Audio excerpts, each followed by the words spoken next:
क्या आपके साथ कभी भी ऐसा हुआ है कि जब आप किसी शॉपिंग मॉल में गए हैं या फिर किसी परफ्यूम का दुकान में आप गए हैं परफ्यूम खरीदने के लिए, तो आपने एक परफ्यूम का टेस्टर बॉटल को उठाया, उसे स्प्रे किया और आपको लगा कि वाह, इसका खुशबू तो बहुत ही बढ़िया है, काफी स्मूथ ब्लेंड क्वालिटी इसका लगता है, बिल्कुल भी अल्कोहल रश फील नहीं होता और स्टे भी अच्छा करता है, परफॉर्मेंस भी बढ़िया देता है, प्रोजेक्शन भी अच्छा देता है। और उस सब से खुश होकर आपने जब उसका पूरा बॉटल को खरीद लिया, बिल्कुल सेम परफ्यूम का एक एकदम ही brand new seal pack bottle आपने खरीद लिया और उसको जब आपने घर जाके टेस्ट किया तो आपको लगा कि अरे यार, इससे तो खुशबू अच्छा महसूस नहीं हो रहा है, काफी फीका खुशबू लग रहा है और इससे परफॉर्मेंस भी ठीक ठाक नहीं मिल रहा है, काफी एवरेज परफॉर्मेंस मिल रहा है। अब टेस्टर में तो ये सब चीजें नहीं महसूस हो रहा था, टेस्टर में तो सब कुछ अच्छा था, फिर इस बॉटल में क्या हुआ, है ना? अगर आपका भी ऐसा एक्सपीरियंस रहा है तो यकीनन आज आप बिल्कुल सही वीडियो पे आए हैं, क्योंकि आज के वीडियो में ये जो एक बड़ा एक्सपीरियंस रहता है हर परफ्यूम बायर का या फिर हर परफ्यूम एंथुसियास्ट के साथ कभी ना कभी ये चीज जो हुआ है, उसका आज मैं पूरा सही और सटीक जवाब देने के लिए आया हूं with complete reasoning and absolute science backed facts. नमस्ते मेरे प्यारे ऑडियंस, मैं हूं मनस्कांत मिश्रा। आपका बहुत बहुत स्वागत है मेरे चैनल परफ्यूम एनालिटिक्स में। और कुर्सी की पेटी बांध लीजिए क्योंकि आगे का वीडियो बहुत ही इंटरेस्टिंग होने वाला है।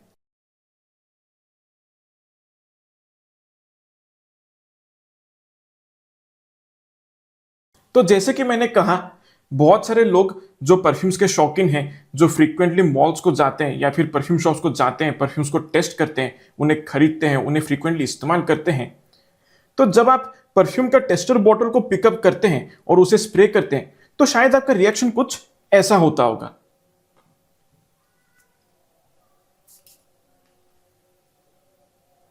वाह वाह वाह वाह, क्या खुशबू है!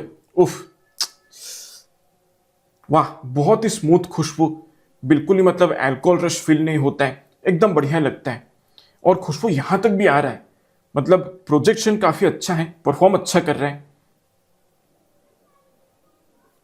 टिकता भी अच्छा है, सो काफी बढ़िया तरीके से ये स्प्रेड भी कर रहा है, लॉन्जिविटी अच्छा है, स्टे बढ़िया है। I am really impressed. तो ऐसा ही कुछ रिएक्शन आपका होता होगा, है ना? और फिर इन्हीं चीजों से इंप्रेस होकर आप एकदम से क्या करते हैं, पूरा बॉटल को उठा लेते हैं, जो बिल्कुल ब्रांड न्यू सेम परफ्यूम का बिल्कुल ही brand new seal packed bottle को आप ले लेते हैं, काउंटर पे जाते हैं, बिल पे करते हैं और उसको पैक करके घर लेके जाते हैं, उसको अनबॉक्स करते हैं और फिर जब आप उस brand new seal packed bottle को खोलकर जब आप उसे टेस्ट करते हैं तो आपका रिएक्शन कुछ शायद ऐसा होता होगा।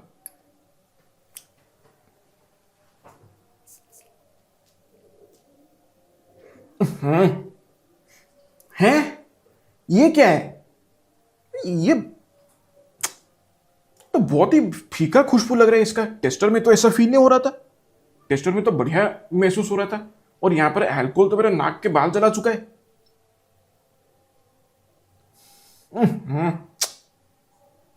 नहीं नहीं, ये ठीक फील नहीं हो रहा। ये क्या बात है भाई, ये बहुत ही स्ट्रांग, मतलब सर पे चढ़ रहा है यार खुशबू। ये क्या बकवास है ये? लगता है दुकान वाले ने फिर से मेरे को धोखा दे दिया भाई। अच्छा वाली चीज को टेस्ट करवा के मतलब मेरे को फेक वाला चीज दे दिया, पूरा खराब वाला चीज दे दिया। ना, बिल्कुल अच्छा नहीं लग रहा ये वाला। ये क्या है? और ये तो ऑलरेडी फेड आउट होना शुरू कर चुका है। टेस्टर वाला बोतल तो अभी मैंने स्प्रे किया था दुकान में, ये तो बढ़िया अभी भी महसूस हो रही है। ये तो फीका पड़ रहा है अभी, अभी तो मैंने जस्ट स्प्रे ही किया हुआ है इसको। क्या बकवास है यार, हट। फिर से मेरा पैसा बर्बाद हो गया, फिर से चूना लगा लिया दुकान वाले ने। ऐसा ही कुछ रिएक्शन होता होगा ना, है ना? सो क्वेश्चन क्या है यहां पर?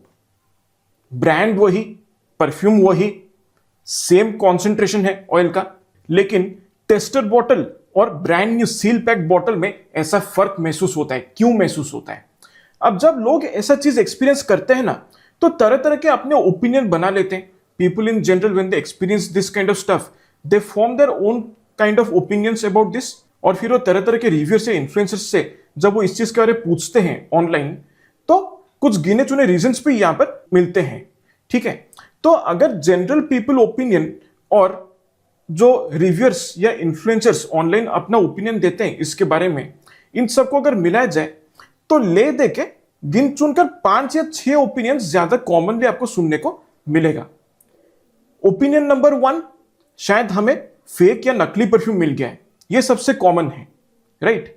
दूसरा, ब्रांड ने शायद जो टेस्टर बॉटल है उसमें फॉर्मुलेशन को काफी ज्यादा स्ट्रॉन्ग कर दिया है ताकि हम कंज्यूमर्स जो हैं उसे स्मेल करके एकदम आराम से हम बोलें कि भाई ये तो बिल्कुल इंप्रेसिव है, और हम लोग एकदम मजबूर हो जाएं खरीदने के लिए ब्रांड न्यू बॉटल जिसमें वो एक्चुअली फॉर्मुलेशन को डाइल्यूट करके दे देते हैं और हमसे पैसे लूट लेते हैं।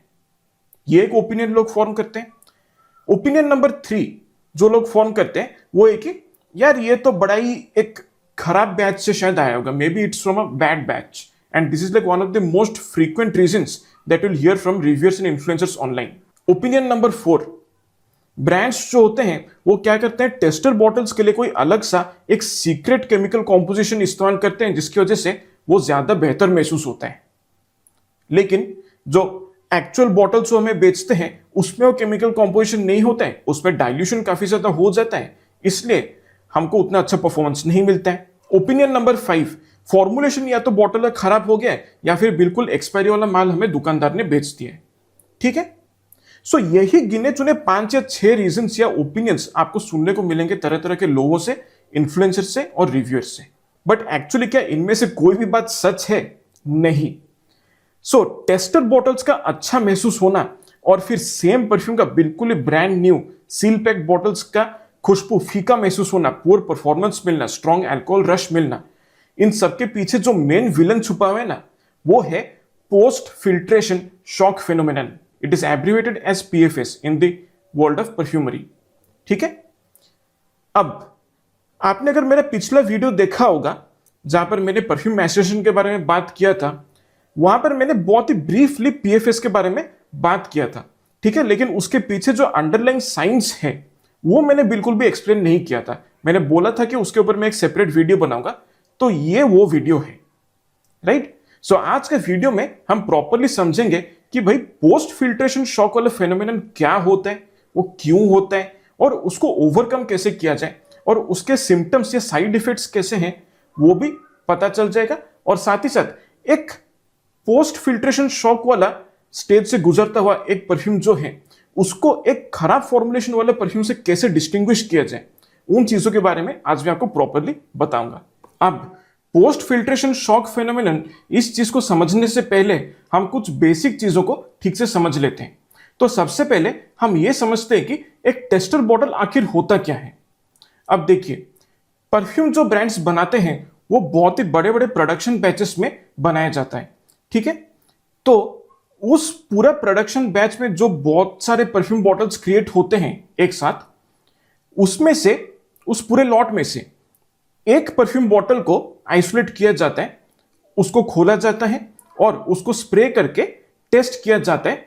उसका जो खुशबू है, उसका जो ब्लेंड क्वालिटी है और उसका जो परफॉर्मेंस होता है उसको वहां पर प्रॉपरली असेस किया जाता है। सो उसी को टेस्टर बॉटल कहते हैं, और वही टेस्टर बॉटल को शॉपिंग मॉल्स या परफ्यूम शॉप्स में अवेलेबल करवाया जाता है ताकि कोई भी परफ्यूम को खरीदने से पहले एक कंज्यूमर टेस्टर बॉटल के द्वारा उस परफ्यूम का खुशबू को ठीक से समझ सकता है, उस परफ्यूम का परफॉर्मेंस को ठीक से नाप सकता है और उसका जो ब्लेंड क्वालिटी है उसको अच्छे तरीके से परख सकता है। सो ये पर्पस होता है टेस्टर बॉटल का।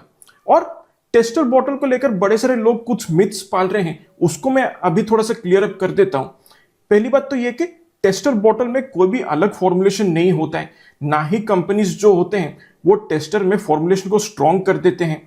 और इसके साथ साथ डेफिनेटली कोई भी ब्रांड या कंपनी ऐसा नहीं है जो अपना टेस्टर बॉटल्स के लिए एक अलग सा कोई सीक्रेट केमिकल फॉर्मूला को क्रिएट करता है।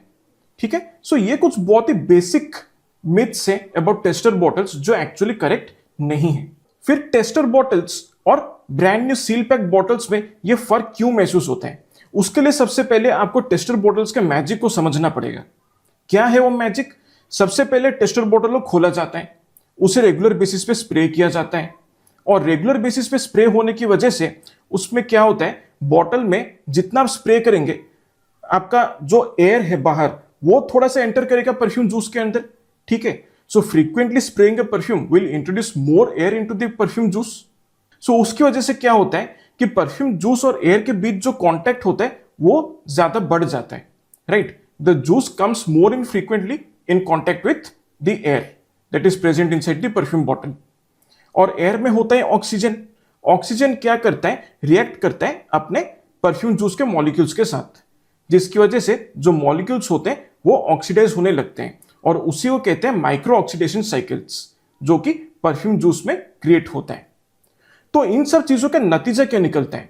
सबसे पहले तो मॉलिक्यूल्स जो होते हैं परफ्यूम जूस का वो काफी हद तक रिलैक्स हो जाते हैं, और उसके साथ साथ जो नोट्स या जो अकॉर्ड्स होते हैं वो काफी ज्यादा स्टेबलाइज हो जाते हैं, और उसके साथ साथ अल्कोहल रश जो है वो भी काफी कम हो जाता है, और ओवरऑल खुशबू जो है उसका क्वालिटी भी काफी अच्छा लगने लगता है और काफी स्मूथ और वेल राउंडेड फील होता है।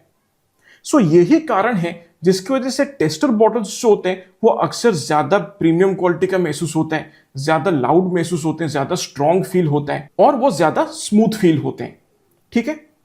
अब brand new seal pack bottle में ये सब चीजें तो नहीं हुआ होता है, राइट। सो यही फर्क होता है टेस्टर बॉटल और एक brand new seal pack bottle के बीच, और यही से जो असली गेम है वो शुरू होता है।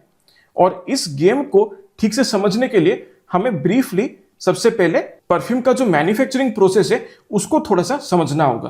तो आप परफ्यूम्स को मैन्युफैक्चर कैसे किया जाता है हम ये सबसे पहले समझ लेते हैं। स्टेप नंबर 1 क्या होता है? परफ्यूम का ब्लेंड को क्रिएट किया जाता है। अब परफ्यूम का ब्लेंड क्या होता है? That is basically a combination of perfume oils, aroma chemicals, alcohol, fixatives, diffusive agents, and कभी कभार उसमें एडिशनली डीआयोनाइज्ड वाटर और कुछ मॉलिक्यूलर स्टेबलाइजर्स को भी यूज किया जाता है। तो इन सभी को मिक्स करके जो फाइनल जूस बनता है वो है आपका बेसिक परफ्यूम फॉर्मुलेशन, ठीक है। अब स्टेप नंबर 2 क्या है? उसी परफ्यूम ब्लेंड को सैकड़ों लीटरों में जो फैक्ट्री के cold stainless steel storage maturation tanks होते हैं उनमें उसको भरा जाता है, right. In hundreds of litres volume में उनको भरा जाता है, और फिर उनको रेस्ट करने के लिए अलाउ किया जाता है। उसे हम मैसरेशन कहते हैं। और एक बार मैसरेशन पीरियड कंप्लीट हो जाता है तब स्टेप नंबर 3 क्या होता है? फिल्ट्रेशन। फिल्ट्रेशन में क्या होता है? परफ्यूम का जूस में जो भी इंप्योरिटीज होता है या फिर जो भी इनसॉल्युबल एजेंट्स होते हैं उनको पूरी तरह से फिल्टर आउट किया जाता है, ताकि एंड रिजल्ट में जो जूस बाहर निकल कर आता है उसमें कोई भी विजिबल क्लाउडीनेस नजर ना आए, right. So the final juice must be visually completely clear. फिर फाइनली स्टेप नंबर 4 क्या है? एक बार क्लियर जूस आ गया तो उसको फाइनल बॉटल में भरा जाता है, फिर एटमाइजर को फिक्स किया जाता है, कैप लगाया जाता है, पैकेजिंग किया जाता है, एंड फाइनली उसको मार्केट में डिस्ट्रीब्यूट किया जाता है, सेल किया जाता है, right. So this is just a bird's eye view of perfume manufacturing. अब प्रॉब्लम कहां पर आता है?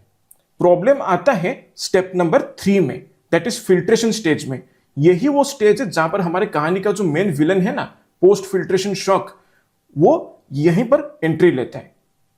तो बेसिकली फिल्ट्रेशन में होता क्या है ये हम ठीक से समझते हैं। सो नंबर 1 फिल्ट्रेशन में यह होता है कि जूस का जो टेम्परेचर है उसको काफी ज्यादा कम कर दिया जाता है। Temperature is drastically reduced. Number 2 क्या होता है? जूस जो होता है उसको बहुत ही तेजी से काफी सारे माइक्रो फिल्टर्स के थ्रू उसको पास करवाया जाता है ताकि इंप्योरिटीज को रिमूव किया जा सके। फिर नंबर 3, टैंक में जो प्रेशर होता है वो भी काफी चेंज होता रहता है फिल्ट्रेशन के दौरान। And finally step number 4, the level of oxygen exposure with the juice that is also variable, वो भी चेंज होता रहता है। तो इन 4 चीजों की वजह से भले ही फिल्ट्रेशन के बाद परफ्यूम का जूस जो है वो विजुअली क्लियर होके आता है, प्यूरिफाई होके आ जाता है, लेकिन इन चीजों की वजह से क्या होता है कि जूस को बहुत ही ज्यादा गहरा सदमा एक लग जाता है, राइट। जैसे कि एक बड़ा सिंपल सा एग्जांपल मैं आपको देता हूं। जब आप जिम करके आते हैं तो जब वर्कआउट कंप्लीट होता है आपका मसल सोर होते हैं कि नहीं होते हैं? जब आप फ्लाइट में या ट्रेन में एक लंबा सफर तय करते हैं तब आपका बॉडी टायर्ड होता है कि नहीं होता है ना? तो सिमिलर चीज होता है जब परफ्यूम फिल्ट्रेशन के प्रोसेस से गुजरता है। जो भी रफ और वेरिएबल कंडीशंस होते हैं उसकी वजह से परफ्यूम का जूस को बहुत ही गहरा सदमा पहुंच जाता है, ठीक है। सो ये जो फिजिकल ट्रॉमा मिलता है ना इन 4 चीजों की वजह से फिल्ट्रेशन स्टेज के दौरान, उसी को कहते हैं पोस्ट फिल्ट्रेशन शॉक फिनोमेनन। और कई कई कुछ ब्रांड्स होते हैं जो बहुत ही हेवी फिल्ट्रेशन टेक्निक्स इस्तेमाल करते हैं, राइट। लाइक एक फिल्ट्रेशन स्टेज के बदले वो क्या करते हैं, मल्टीपल फिल्ट्रेशन स्टेजेस इस्तेमाल करते हैं। So the perfume juice has to pass through multiple filtration stages, जहां पर ऐसे ही 4 कंडीशंस जो है हर एक फिल्ट्रेशन स्टेज में परफ्यूम के जूस को सहना पड़ता है। तो फिर आप सोचो, एक फिल्ट्रेशन स्टेज पास करने के बाद इतना सदमा महसूस होता है परफ्यूम जूस को, तो मल्टीपल स्टेजेस के बाद किस लेवल का ट्रॉमा महसूस होता होगा परफ्यूम जूस को। अब यही जो पोस्ट फिल्ट्रेशन शॉक से गुजरता हुआ जो परफ्यूम जूस है, उसको अगर फाइनल बॉटल में भर्ती कर दिया जाता है, तब क्या होता है। नंबर 1, अल्कोहल ब्लास्ट बहुत ही स्ट्रॉन्ग महसूस होता है। नंबर 2, टॉप नोट्स जो होते हैं उस परफ्यूम का, वो काफी सॉफ्ट और काफी वीक महसूस होते हैं। They almost feel very muted, to be honest. फिर नंबर 3 क्या होता है, मिड और बेस नोट्स जो होते हैं, वो क्या होता है, फिल्ट्रेशन के दौरान काफी ज्यादा सप्रेस हो जाते हैं, और उसकी वजह से जब आप स्प्रे करते हैं तो मिड और बेस नोट्स में गहराई महसूस नहीं होता है, वो डेप्थ, वो कॉम्प्लेक्सिटी महसूस नहीं होता है। फिर नंबर 4 क्या होता है, परफ्यूम मैसेरेशन के दौरान जो इंडिविजुअल इंग्रेडिएंट मॉलिक्यूल्स होते हैं, उनके बीच जो इंटरमॉलिक्यूलर बॉन्ड्स क्रिएट होते हैं, वो फिल्ट्रेशन के दौरान काफी हद तक डिस्टेबिलाइज हो जाते हैं, ठीक है। देन नंबर 5 क्या होता है, लॉन्जिविटी और प्रोजेक्शन जो है वो काफी वीक हो जाता है। एंड फाइनली नंबर 6, ओवरऑल खुशबू जो है वो काफी ट्रांसपेरेंट और फीका महसूस होता है। So these are the symptoms of post filtration shock phenomenon in a perfume. So basically बहुत ही सिंपल शब्दों में अगर मैं आपको बताने की कोशिश करूं, तो फिल्ट्रेशन होने के बाद परफ्यूम जूस का जो बैलेंस होता है वो बिगड़ जाता है। इसलिए एक बार परफ्यूम जूस जो फिल्टर होकर आता है उसे बॉटल में भर दिया जाता है, तब उसको क्या किया जाता है कि थोड़ा टाइम रेस्ट होने के लिए अलाउ किया जाता है, ताकि जूस जो है वो थोड़ा सा शांत हो जाए। और ये जो रेस्टिंग पीरियड अलाउ किया जाता है ना बॉटलिंग होने के बाद, that is technically called as the maturation period. अब ये मैच्योरेशन पीरियड के दौरान 4 चीजें होता है। नंबर 1, मॉलिक्यूल्स जो होते हैं उनमें जो इंटरेक्शन होता है, इंटरमॉलिक्यूलर इंटरेक्शन जो होता है तरह तरह के इंग्रेडिएंट्स के मॉलिक्यूल्स के बीच, वो पूरी तरह से रीएस्टैब्लिश हो जाता है। देन नंबर 2 क्या होता है, जो एवेपोरेशन कर्व बिगड़ जाता है ना फिल्ट्रेशन के दौरान, वो एवेपोरेशन पैटर्न जो होता है परफ्यूम जूस का, वो मैच्योरेशन पीरियड के दौरान सुधर जाता है, तो वो काफी ज्यादा स्टेबलाइज हो जाता है, ठीक है। देन नंबर 3, मैच्योरेशन पीरियड के दौरान जूस का जो एक्चुअल डेप्थ है, जो एक्चुअल स्मूथनेस है, जो एक्चुअल परफॉर्मेंस है, वो पूरी तरह से वापस आ जाता है। एंड फाइनली नंबर 4 क्या होता है, जूस में जितने भी हेवियर मॉलिक्यूल्स होते हैं, वो हेवी मॉलिक्यूल्स क्या करते हैं, जितने भी लाइटर मॉलिक्यूल्स हैं उनको पूरी तरह से पकड़ के रखते हैं। The heavier molecules tend to anchor the lighter molecules once again, ठीक है। सो ये 4 चीजें होता है मैच्योरेशन फेज के दौरान। और ये जो पूरा फेज होता है ना, जहां पर जूस को बॉटल होने के बाद पूरी तरह से उसको सेटल होने के लिए, शांत होने के लिए अलाउ किया जाता है, जो मैच्योरेशन पीरियड होता है, that is actually called as PFSR, यानी कि post filtration shock recovery procedure, ठीक है। अब ये जो post filtration shock recovery procedure जो होता है ना, वो फैक्ट्री के स्टेनलेस स्टील टैंक्स में नहीं होता है, वो फाइनल बॉटलिंग के बाद ही होता है, राइट। और ये जो PFSR स्टेप है, that is like the last invisible step of perfumery. एक बहुत ही इंपॉर्टेंट स्टेप है जिसे अक्सर काफी ज्यादा नेग्लेक्ट किया जाता है, और इंटरनेट पे इस चीज को लेकर मैं कुछ खास एक्सप्लेनेशंस भी ढूंढ नहीं पाया हूं अब तक। Nonetheless it is a very important aspect of creating a perfume, ठीक है, क्योंकि परफ्यूम के लिए ये एक बहुत ही नेचुरल हीलिंग प्रोसेस होता है। जैसे कि आपने अगर कभी ऑब्जर्व किया होगा, आपने अगर अपने घर में कभी भी बिरयानी बनाया है, तो जिस दिन आप बनाते हैं और उसको आप खाते हैं, अच्छा लगता है डेफिनेटली, लेकिन उसी बिरयानी को जब आप स्टोर करके अगले दिन वापस से गर्म करके जब आप खाते हैं ना, तो उसका टेस्ट जो है वो काफी इंप्रूव हो जाता है, वो और अच्छा लगने लगता है ना। आई एम श्योर आपने कभी ना कभी एक्सपीरियंस किया होगा। सो परफ्यूम्स के मामले में भी यही चीज है, राइट। फिल्ट्रेशन होने के बाद जो सदमा लगता है परफ्यूम को, उस सदमे से निकलने के लिए थोड़ा वक्त तो चाहिए होता है ना। सो उसी वक्त को कहते हैं post filtration shock recovery phase, या मैच्योरेशन फेज उसको कहा जाता है। अब PFSR एक इंपॉर्टेंट स्टेप होने के बावजूद भी ऐसे कई सारे परफ्यूम ब्रांड्स हैं जो इस स्टेप को स्किप कर देते हैं, क्योंकि एक तो सडन कंज्यूमर डिमांड को मीट करना होता है, कम टाइम में एक बड़ा सा इन्वेंट्री को बिल्ड करने में और मेंटेन करने का एक लंबा सा प्रेशर होता है, और बहुत ज़्यादा टफ बिजनेस प्रेशर एक होता है, तरह तरह के डेडलाइंस को मीट करने होते हैं, और इसके साथ साथ बहुत सारे नए लॉन्चेस को इमीडिएटली क्रिएट करना पड़ता है ताकि मार्केट में वो कॉम्पिटिशन में बने रहें, और इसके साथ साथ कैश फ्लो को भी प्रॉपरली मेंटेन करना होता है। वो बहुत ही लिमिटेड रिसोर्स के साथ काम करते हैं। सो इन्हीं कुछ टेक्निकल रीजंस की वजह से ब्रांड्स जो होते हैं वो पीएफएसआर वाले स्टेज को स्किप कर देते हैं। अब देखिए, मैं ये बिल्कुल नहीं कह रहा हूं कि जो ब्रांड्स इस स्टेप को स्किप करते हैं वो बहुत ही खराब ब्रांड्स है या बुरे ब्रांड्स है या वो कस्टमर को चीट करने की कोशिश करते हैं, ऐसा बिल्कुल नहीं है, राइट। लेकिन ब्रांड्स के भी कुछ अपने मजबूरियां होते हैं जिसकी वजह से उनको ये स्टेप स्किप करना पड़ता है, और उसी कारण ये पूरा जिम्मेदारी जो है वो कंज्यूमर के ऊपर आ जाता है। अब कौन से ब्रांड्स इस स्टेप को ज्यादातर स्किप करते हैं? एक है मिडिल ईस्टर्न परफ्यूम हाउसेस, जो ज्यादातर मास में परफ्यूम्स को क्रिएट करते हैं और उनको बहुत ही जल्दी जल्दी मार्केट में डिस्ट्रीब्यूट करते हैं। दूसरा है ऐसे इंडियन परफ्यूम ब्रांड्स जिनका शुरू होते ही बहुत ही कम टाइम में एक बहुत ही लंबा चौड़ा टर्नओवर देखने को मिलता है, लाइक करोड़ों का टर्नओवर देखने को मिलता है, राइट। तीसरा है कुछ ऐसे नए परफ्यूम रिलीजेस जो अपने साथ एक बहुत ही बड़ा सा, एक बहुत ही अनयूजुअल सा हाइप फैक्टर को कैरी करते हैं। एंड फाइनली ये स्टेप जो है ऐसे ब्रांड स्किप करते हैं जो ज्यादातर अपने इन्वेंट्री को बहुत ही जल्दी जल्दी पुश आउट करने की कोशिश करते हैं by frequently providing lucrative schemes, offers and discounts from time to time. So ऐसे कुछ ब्रांड्स होते हैं जो पीएफएसआर वाला स्टेप को स्किप कर देते हैं। अब कौन से ऐसे ब्रांड्स हैं जो पीएफएसआर वाला स्टेप को स्किप नहीं करते? सबसे पहला है नीश परफ्यूम हाउसेस। दूसरा है ऐसे परफ्यूमर्स या प्राइवेट परफ्यूम हाउसेस जो बहुत ही स्मॉल बैचेस में या फिर बहुत ही लिमिटेड क्वांटिटी में अपना परफ्यूम जूसेस को क्रिएट करके प्रोवाइड करते हैं। एंड तीसरा है ऐसे परफ्यूम हाउसेस जो ज्यादातर हायर ऑयल कॉन्सेंट्रेशन वाला परफ्यूम्स को क्रिएट करना पसंद करते हैं। And finally there are those perfume brands who tend to pre age their existing stock. वो अपने एग्जिस्टिंग स्टॉक को इतना ज्यादा एज करवा देते हैं कि फाइनल प्रोडक्ट जो है वो अच्छी तरीके से रेडी होकर मिल जाता है। तब कंज्यूमर के ऊपर जो पीएफएसआर का रिस्पॉन्सिबिलिटी है वो नहीं रहता है, राइट। सो आई होप इस चीज को लेकर आपको एक अच्छा खासा क्लैरिटी मिल गया है कि कौन से ब्रांड्स एक्चुअली पीएफएसआर वाले स्टेज को स्किप करने की कोशिश करते हैं और कौन सा वाला ब्रांड्स होते हैं जो पीएफएसआर वाला स्टेज को मेंटेन करते हैं। अब ब्रांड्स अगर पीएफएसआर वाले स्टेप को स्किप कर देते हैं तो कंज्यूमर घर बैठे पीएफएसआर कैसा कर सकता है?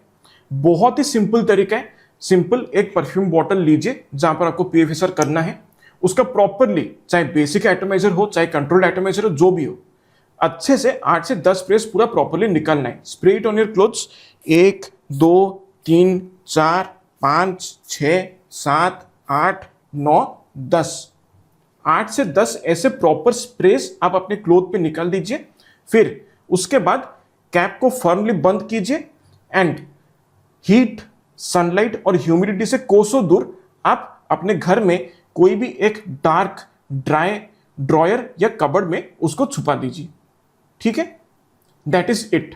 और उसको बस रेस्ट करने के लिए अलाउ कीजिए। उसके दौरान बिल्कुल भी आप परफ्यूम को शेक करने की जरूरत नहीं है या फिर उसको स्प्रे करने की कोई जरूरत नहीं है, एंड कैप को खोल कर रखने की कोई जरूरत नहीं है। एंड मोस्ट इंपॉर्टेंटली, भगवान के लिए उस परफ्यूम को फ्रीजर में कभी मत डालिए, right. Putting your perfumes in the refrigerator is the worst piece of advice that you can get. बहुत लोग होते हैं ना, बोलते हैं कि भाई परफ्यूम को फ्रिज में रख दो, मैचरेट हो जाएगा, मैच्योर हो जाएगा।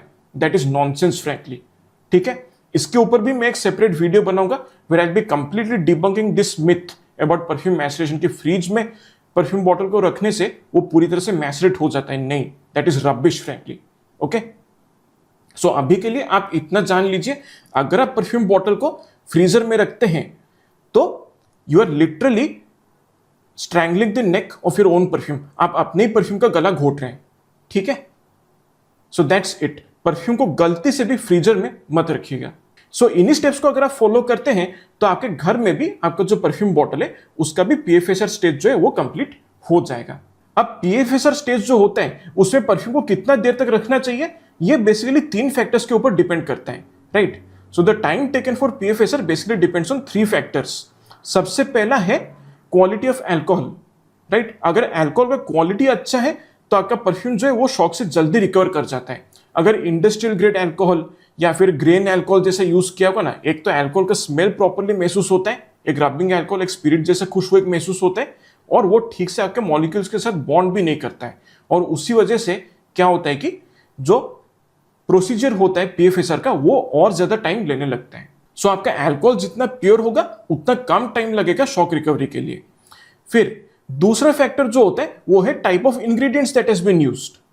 अब किसी परफ्यूम में बहुत ही फ्रेश इंग्रेडिएंट्स यूज किए गए, जैसे कि सिट्रसी नोट्स हैं, एरोमेटिक नोट्स हैं, हर्बल नोट्स हैं, फ्लोरल, फ्रूटी, एक्वाटिक खुशबू जो होता है, ऐसे नोट्स जिस परफ्यूम में डोमिनेट करते हैं वो जल्दी शॉक से रिकवर हो जाते हैं।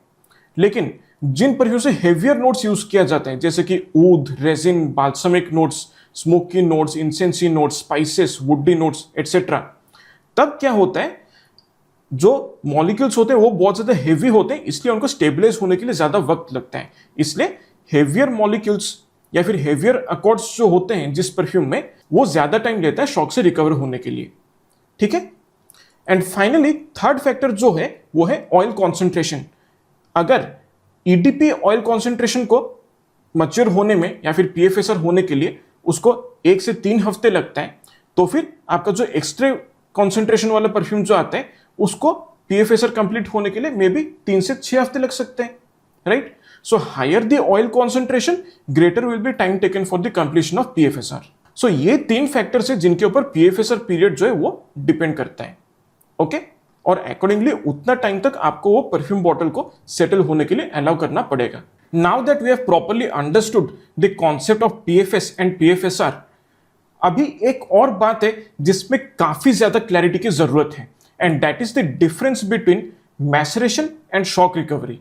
क्योंकि अक्सर मैंने देखा है लोग इन दोनों टर्म्स के बीच काफी कंफ्यूज रहते हैं कि भाई मैसरेशन और शॉक रिकवरी जो है वो तो एक ही चीज है। नहीं, ये दोनों बिल्कुल अलग चीजें हैं। मैसरेशन जो है सबसे पहले तो वो फिल्ट्रेशन के पहले होता है, और शॉक रिकवरी जो होता है वो फिल्ट्रेशन के बाद होता है, राइट। दूसरा डिफरेंस ये है कि मैसरेशन में एक्चुअली इंग्रेडिएंट्स के बीच वीक इंटरमोलिकुलर बॉन्ड्स जो होते हैं वो क्रिएट होते हैं। So it actually involves formation of weak chemical bonds amongst the molecules.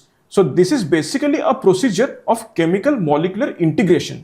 लेकिन पीएफएसआर में क्या होता है, मॉलिक्यूल्स के बीच कोई भी नया बॉन्ड फॉर्म नहीं होता है, बस जो एग्जिस्टिंग बॉन्ड्स होते हैं जो मैसरेशन के दौरान क्रिएट होता है मॉलिक्यूल्स के बीच, वो बॉन्ड जो होता है फिल्ट्रेशन के दौरान बस डिस्टेबलाइज हो जाता है। तो वही बॉन्ड्स जो है वो पीएफएसआर के दौरान क्या होता है, रीस्टेबलाइज हो जाता है, अपना स्टेबिलिटी जो है वो गेन कर लेते हैं। So basically PFSR involves the physical stabilisation of intermolecular bonds, that's it. It does not involve the creation of new molecular bonds. Okay. So ये है दूसरा डिफरेंस।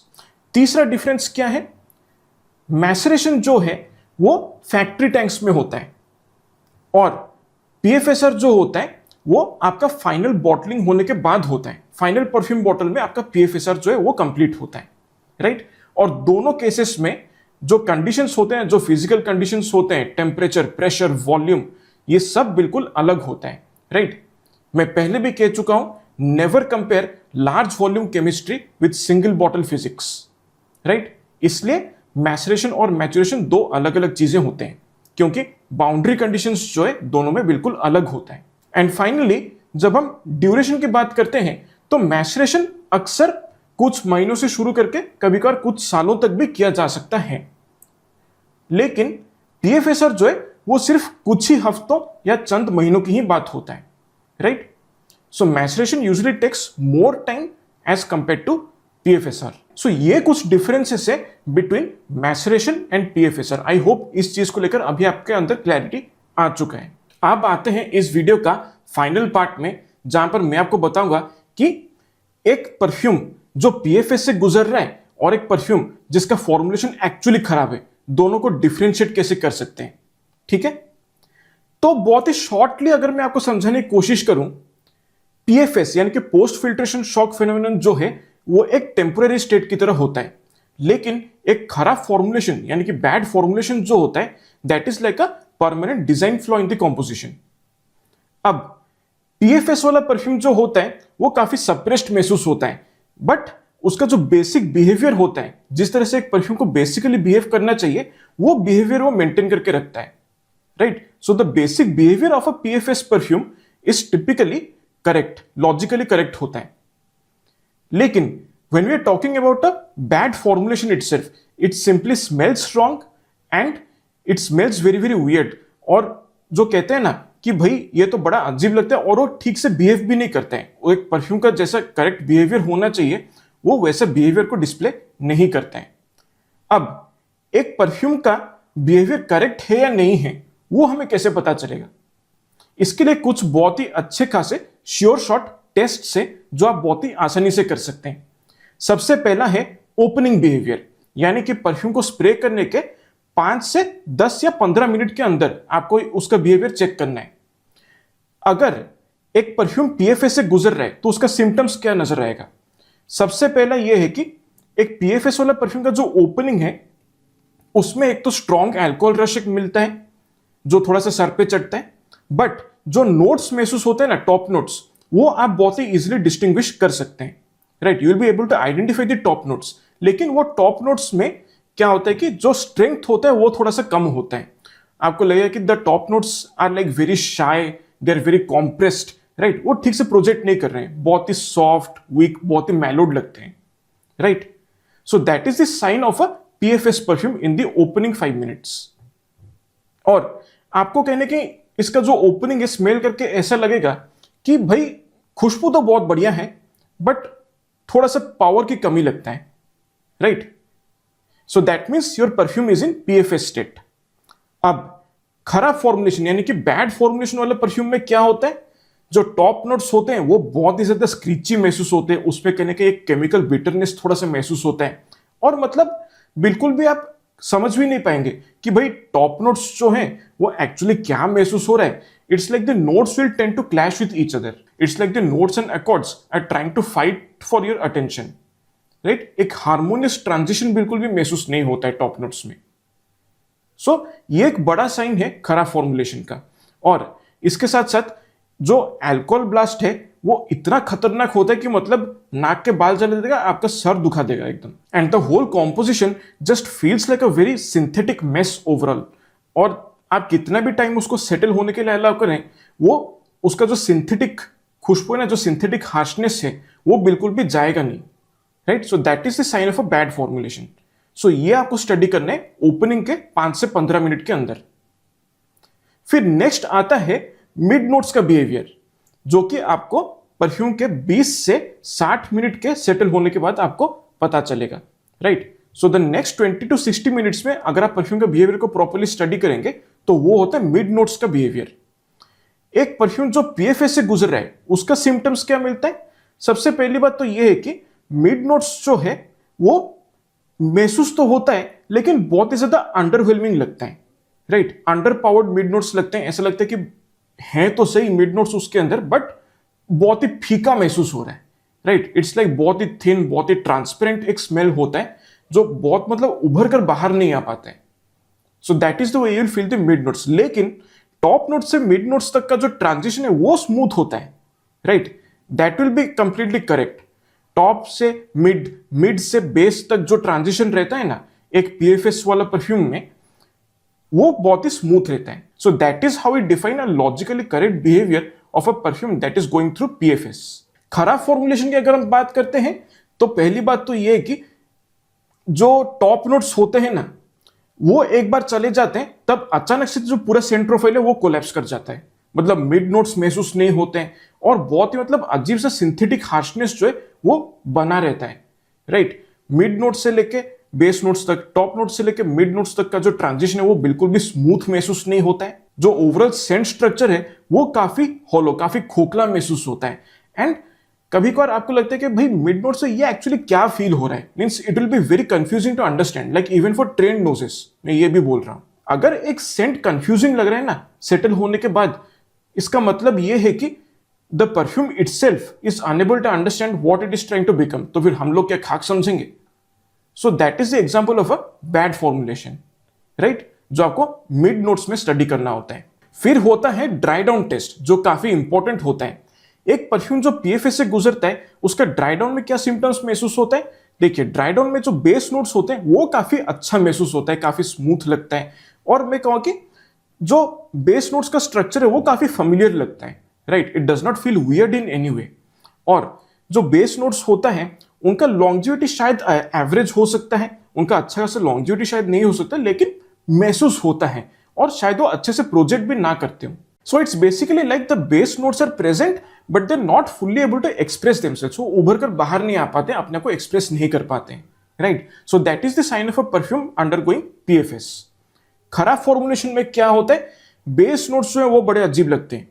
इट्स लाइक उसमें एक किस्म का एक मड्डीनेस एक होता है और कहीं ना कहीं जो खुशबू होता है उसमें एक अजीब सा एक केमिकल एक प्लास्टिसिटी करने का एक महसूस होता है, थोड़ा सा एक मेटालिक खुशबू करने का अजीब सा एक लगता है, unless of course there is a separate metallic accord used in the perfume, right? अगर उसके बावजूद भी कहने का एक अजीब से मेटालिक खुशबू महसूस होता है, ज्यादा कहने का एक खटास महसूस होता है अजीब तरीके का, और एक बहुत ही अजीब किस्म का पाउडरी खुशबू अगर एक महसूस होता है, right? So understand that that is a bad formulation. उसका जो ड्राई डाउन है वो अच्छा नहीं है, and most importantly the base notes feel disconnected from the top notes and the mid notes. किसी टिपिकल परफ्यूम में अगर आप देखेंगे टॉप मिड और बेस नोट्स में एक किस्म का ओवरलैप होता है। So if the base notes do not feel overlapped with the top and mid notes, then आप समझ सकते हैं कि इसका जो फॉर्मुलेशन है वो ठीक से नहीं हुआ है। So this basically tells you that the foundation of the perfume is very very weak. Then next test जो आप कर सकते हैं वो है एयर वर्सेस स्किन टेस्ट। ये भी एक बड़ा इंपॉर्टेंट चीज है। एक परफ्यूम को जब आप हवा में स्प्रे करते हैं, अगर वो आपको अच्छा लगता है लेकिन स्किन पे स्प्रे करने पर वो थोड़ा सा कमजोर पड़ जाता है, थोड़ा सा मेलो डाउन लगता है, तो आप समझिए कि परफ्यूम जो है पीएफएस स्टेज से गुजर रहा है। लेकिन फॉर्मुलेशन अगर खराब है, हवा में जब आप स्प्रे करेंगे तो बहुत ही अजीब महसूस होता है, और जब आप उसको स्किन पे स्प्रे करते हैं तो वो और भी खराब महसूस होता है। And finally the ultimate test, that is the time plus oxygen check test, right? ये सबसे ज्यादा इंपॉर्टेंट है। इट्स लाइक ये टेस्ट अगर आप कर लेंगे ना, then you can easily pass a final verdict on the perfume कि एक्चुअली पीएफएस से गुजर रहा था या फॉर्मुलेशन ही खराब है। सो बेसिकली जो पीएफएसआर वाला स्टेप्स मैंने आपको फॉलो करने को कहा था घर पे, वो अगर आप फॉलो करके उस परफ्यूम को दोबारा टेस्ट करते हैं, तब अगर आपको फील होता है कि भाई ओवरऑल परफ्यूम में जो ब्लेंड क्वालिटी होता है वो काफी स्मूथ महसूस होता है, एल्कोहल जो है वो बहुत ही स्मूथ फील होता है, ब्लेंड क्वालिटी इंप्रूव होता है, और परफॉर्मेंस जो है लॉन्जिविटी प्रोजेक्शन वो भी थोड़ा सा इंप्रूव होता है, और जो नोट्स है वो और भी ज्यादा डिस्टिंक्ट और भी ज्यादा वेल डिफाइंड हो जाता है, और जो ट्रांजिशन होते हैं टॉप मिड और बेस नोट्स में वो भी काफी अच्छा स्मूथ रहता है और ज्यादा वेल डिफाइंड हो जाता है। तो अगर ये चीजें आपको महसूस होता है ना, then understand that your perfume was clearly in the PFS stage. अगर वो फॉर्मुलेशन खराब होता है तो उस पीएफएसआर वाला पीरियड के बाद भी उसका जो खुशबू है उसमें कोई भी खास इंप्रूवमेंट आपको महसूस नहीं होगा। सेंट क्वालिटी जो है वो स्टिल काफी खोखला महसूस होता होगा, और जो ओवरऑल नोट स्ट्रक्चर है वो भी काफी अजीब लगता होगा, and the synthetic harshness that will still remain somehow, और कोई भी ओवरऑल परफॉर्मेंस में इंप्रूवमेंट आपको नजर नहीं आएगा, right? So these are the science of a perfume that is clearly having a bad formulation. So ये 5 तरीके हैं जिससे कि आप पता लगा सकते हैं कि परफ्यूम एक्चुअली पीएफएस वाला स्टेज से गुजर रहा है या फिर उसका फॉर्मुलेशन ही मूल रूप से खराब है। क्लियर? कोई कंफ्यूजन नहीं है? ठीक है, अगर है भी तो कमेंट से पूछ सकते हैं बेझिझक।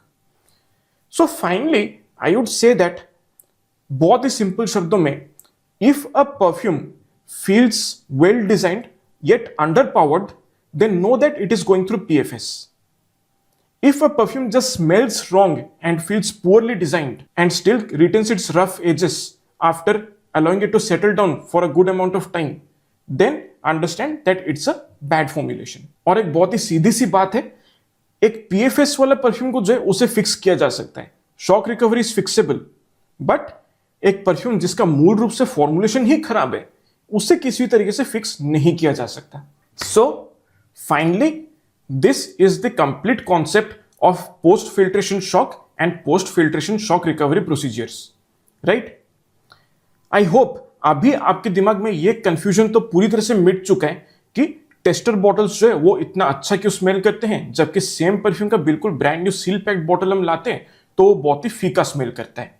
इसलिए आप कभी भी देखेंगे, अगर आपने ये सवाल किसी भी वेटरन फ्रेग्रेंस रिव्यूअर या फ्रेग्रेंस इन्फ्लुएंसर को अगर आपने ये सवाल पूछा होगा, या फिर कोई बहुत ही एक्सपीरियंस्ड नोज जो होते हैं हमारे फ्रेग्रेंस कम्युनिटी में, उनसे अगर आप ये सवाल पूछ के देखें ना, वो आपको सीधा सीधा एक लाइन बोलेंगे कि भाई कुछ स्प्रेस कर दीजिए, उस बॉटल को रख दीजिए सेटल होने के लिए, let it settle for some time and then test it once again, वो डेफिनेटली अच्छा हो जाएगा। अब ये एक लाइन के पीछे जो पूरा साइंस है ना, वो मैंने आपको इस वीडियो में पूरी तरह से समझा दिया है। सो इसके बाद अगर कोई आपसे आके ये कहता है कि भाई tester bottles are better than buying the brand new bottle और seal packed bottle of a particular perfume, तो आप सीधा सीधा मुस्कुराहट के साथ ये कह देना कि भाई टेस्टर कभी भी बेहतर नहीं होता है, वो सिर्फ और सिर्फ वेल सेटल्ड होता है। It is just better settled than the brand new bottle, और ब्रांड न्यू बॉटल जो है वो पूरी तरह से मैचरेट हो चुका होता है, बस शॉक रिकवरी की देरी होता है, right. So I hope this video is extremely helpful to you. और देखिए, जहां तक परफ्यूम्स का सवाल आता है ना, मैं आपको एक बात जरूर कहना चाहूंगा कि भाई देखिए, परफ्यूमरी एक ऐसा जगह है ना जहां पर किसी तरीके का जोर जबरदस्ती नहीं चलता है। Perfumes are not like instant noodles कि पैकेट से निकाला, तवे पे डाला, उसमें पानी डाला, कुछ मसाला मिक्स किया और 2 मिनट के अंदर वो कुक होकर रेडी टू सर्व हो जाता है। नहीं, परफ्यूम्स बेसिकली बच्चों की तरह होते हैं। In order to handle fragrances you need to treat them with lot of love, lot of care and loads of affection, and most importantly जब हम बच्चे और परफ्यूम्स को हैंडल करने की बात करते हैं, then you need tons and tons of patience to do that। ठीक है, पेशेंस आपका दूसरा साथी होना चाहिए, तभी जाके आप परफ्यूम से प्यार कर पाएंगे, right. So treat your perfumes with utmost love, care and affection. जैसे कि आप अपने बच्चे को ट्रीट करेंगे, वैसे आप अपने परफ्यूम को ट्रीट कीजिए, and the perfume will also treat you in the same way back. So that's it focus. I hope आपको ये वीडियो अच्छा लगा है। पसंद आए तो दबा के लाइक कीजिए, दबा के शेयर कीजिए, दबा के हाइप कीजिए इस वीडियो को, ताकि ये ज्यादा से ज्यादा लोगों तक पहुंचे। और मेरे चैनल को सब्सक्राइब करना ना भूलें, क्योंकि यहां पर आप ही के फायदे का बात होता है, और यहां पर कोई भी व्हाट्सएप ज्ञान, मार्केटिंग ज्ञान या फिर कोई DIY स्टफ बताया नहीं जाता है, और ना ही यहां पर किसी तरीके का हाइप को फॉलो किया जाता है। यहां पर प्योरली जेन्युइन रिव्यूज किया जाता है and pure perfumery science is discussed over here. तो आपसे फिर मुलाकात होगा अगले वीडियो में। तब तक के लिए मेरे प्यारे ऑडियंस, स्वस्थ रहिए, मस्त रहिए और खुशबूदार रहिए, एंड अबव ऑल जानकार रहिए और सतर्क रहिए। नमस्कार।